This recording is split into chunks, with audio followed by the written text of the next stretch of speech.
Welcome to an inside look at how urea fertilizer is made on a massive scale in a megafactory. This essential process feeds the world. Urea is the world's most common nitrogen fertilizer. It's crucial for maximizing crop yields and ensuring global food security. The primary raw materials needed for urea production are ammonia and carbon dioxide. Both are often produced right on site or sourced directly from nearby facilities. The journey begins with natural gas, which is the key ingredient for synthesizing ammonia, the nitrogen backbone of urea. Large quantities of purified water and atmospheric air are also essential inputs, playing vital roles in the synthesis and utility operations.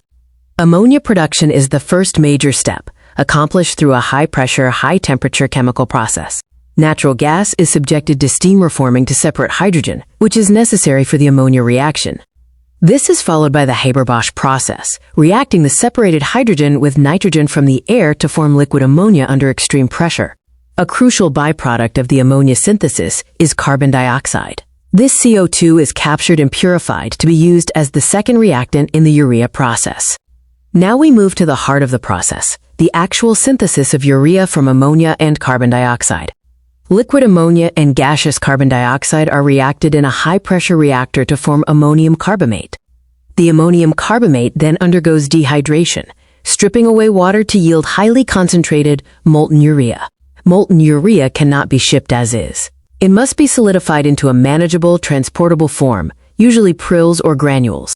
This process converts the liquid urea into small, solid particles with specific size and strength requirements for agricultural use.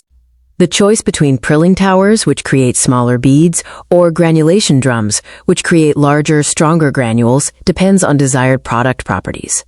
Rigorous quality control checks ensure the purity, size, and strength of the final fertilizer before it's stored and prepared for global shipment.